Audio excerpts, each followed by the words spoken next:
Vet Tech Coach here. I wanted to take a few minutes to talk to you about traveling with your puppy.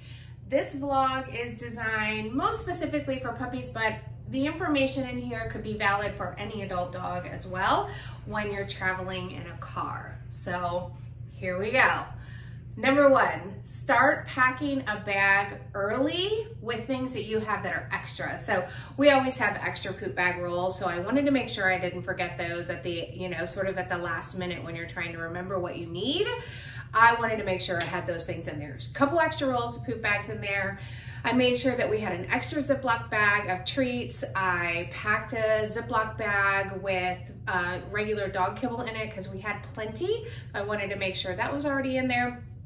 I also packed a couple of towels in case there were accidents, whether it be vomiting or, other accidents that happen in the car. I also have kids too. So we had 2 kids, 2 adults, and 2 dogs in the car. So I packed some extra towels just in case.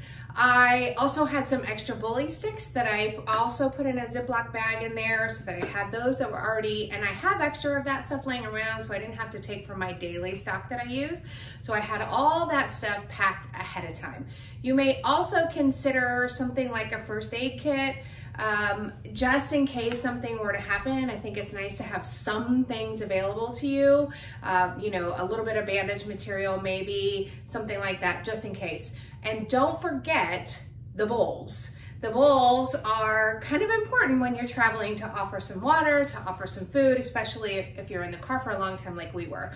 This trip was 10, kind of stretched out to about 11 hours by the time it was all said and done. So clearly we needed some. Now, I had a special water bottle for her that when you squeeze it up, it actually has a little bowl on top. So that was fine. She was able to drink out of there. But of course I still needed a bowl for distributing her food while we were traveling. So I packed that bag a couple of days ahead of time. I kind of made a list of some things. I also had an extra leash in there just in case we needed that as well as a longer leash. So I usually kind of standardly use a 6-foot leash, but it's nice sometimes to have a little bit longer leash so she could kind of run around a little bit more. So that was first, kind of packing that bag and getting her prepared. Second, what I learned was that the things that I needed regularly when we were traveling and when we would stop were things I needed to have very, very close by, because it's pretty chaotic. You have 2 kids, 2 adults, 2 dogs in the car. And although I packed that bag for her, I didn't want to have to get in and out of it all the time. So specifically things that I had readily available were poop bags. The roll I just kept in my little, where you open the door at, that little handle right there, I just kept them right in there so I could grab 1 or 2 when I left. And the leash, I just kept it on the floorboard. That way we weren't searching for it. Where'd the leash go? Oh my gosh, what's going on, right? So everything was just right then and there. I could just grab it when I needed it. The poop bags were a bit of a struggle because if we traded leashes, someone went in to go to the bathroom and someone else had the poop bags, they ended up somewhere else. So if you're traveling with other people, I would suggest that, you kind of have one place where kind of everything is so that they know where everything is. And you also know where everything is and it gets put back in that space too, because that was a little chaotic for us. What we did on this trip, of course, we are traveling in times of COVID, right? So there were struggles from our standpoint as well in terms of where are we going to stop. We needed to be very aware of where we were going to stop, how often we were going to stop, and what we were going to do. So our system was, we would stop at a place that had food if we needed it. We did pack a cooler, but we had food if we needed it, had bathrooms, of course, because, 10 or 11 hours, you're gonna have to go to the bathroom. And we were able to also get gas as well. So something like that, but we were also looking for places that had some grassy areas that we could take the dogs and, kind of really walk them while we were there. So what we would do, typically, I Nora and I would get out of the car. We'd go in and go to the bathroom first and get that out of the way. My husband would start pumping gas.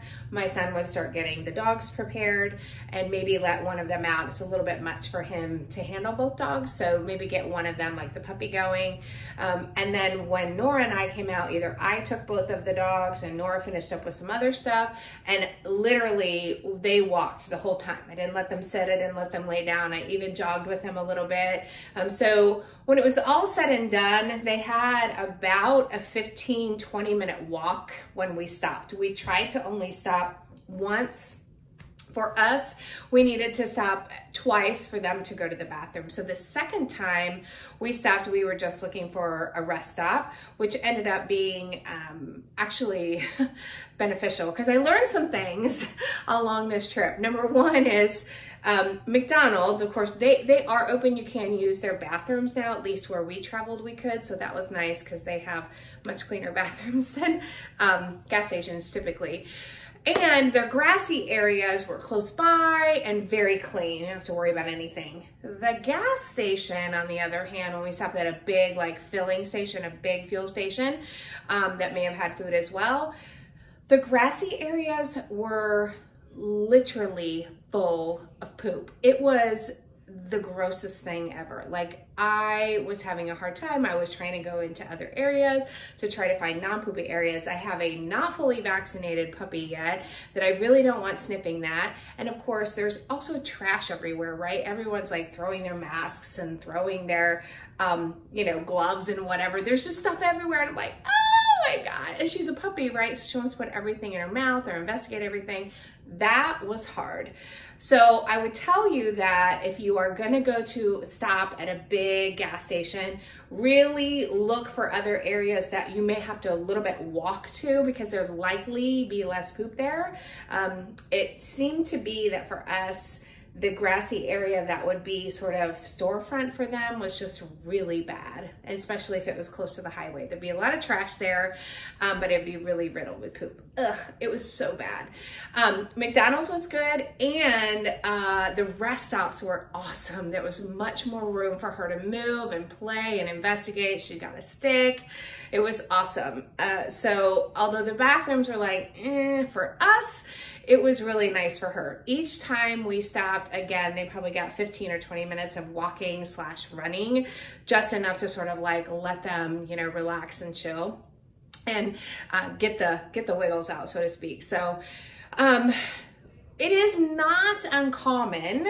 This happened with our adult dog Fry, but not with the puppy, that they will go on a feeding strike when they're traveling. Ellie was like, I'm all over the food, I don't care. Fry was like, nope, I don't even want to drink. And that was a little bit concerning. Now, if we had traveled over a couple days, and my guess, if we stayed in a hotel, he would have drank just fine. He just didn't want to drink, you know, with the car. The car makes him a little bit nervous, so he didn't want to drink, and that's fine. If it had gone on for longer than, you know, a day, like if we had to travel further, I would have come up with other alternatives for him, but I knew that we would be there shortly and he would drink when we got there, and he very well did. So think also about, so first of all, hunger strikes are normal. Water, I get a little concerned about. If you're like an 8 or a 10-hour trip, do not worry about that. That is going to be totally fine. If you're traveling with a puppy, think about activities. I told you already that I packed some bully sticks in her bag, and I also had the holder as well. So I had some different kinds of things that she could chew on and some things for her to do, which was really helpful. We did not just have everything out right away because we wanted some things to pull from when we needed it. And she did get antsy, as did the kids get antsy as well. And I found that if she had her own space and she wasn't having to lay on someone, she would a lot of times go to sleep. So floorboard, on the way back, she had the back part of the Subaru to lay in, and that was really beneficial because she slept longer back there. She wasn't being as interrupted, which was good.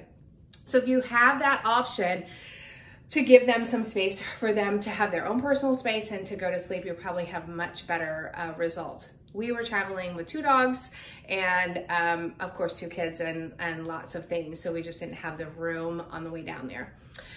I bought an impact crate, which I plan to travel with her in when she's an adult. We did not do that this time for spacing reasons. Again, the car was totally full, but that is something to consider as well if your dog is very wiggly and maybe distracting to the driver, or if you're just looking for a place for them to kind of chill and relax on their own. Looking for crates that do some crash test ratings would be beneficial. It's not required, but I certainly have known people who have gotten in car accidents and the crate kind of pops open basically, and the dog is so spooked by everything in the cars and all the things happening that sometimes they can't be caught. And I've heard some tragedies with that, which is really, really sad. So if that's a concern of yours, look into some crash test rated crates. There are different brands and things out there that are available. So especially if you have the extra room. We didn't have the extra room, but so that is kind of my, what do I say? My learning experience with traveling with a puppy, shall I say? And I hope that if anybody is traveling with their pet for long distance traveling or has any questions, this will be helpful for those people as well. It's not that easy. I kind of thought that she would sleep and just be chill, but turns out it's a challenge, especially when you have two kids too who get antsy as well, and then everybody gets sort of cranky and frustrated. So be prepared. Try to have them as exercised as possible so that they're a little bit more tired, and you know what? Do the best you can and learn along the way like I did. Most of it is having the supplies that you need. So if you have the supplies that you need, you can kind of roll with the punches. So hope that helps. If you have any questions, put it in the comments below or shoot me an email at coach@vettechcoach.com. I'm very happy to help. So looking forward to the next vlog. If you have any ideas, you can put those down there as well. And have a great day, everybody. Goodbye.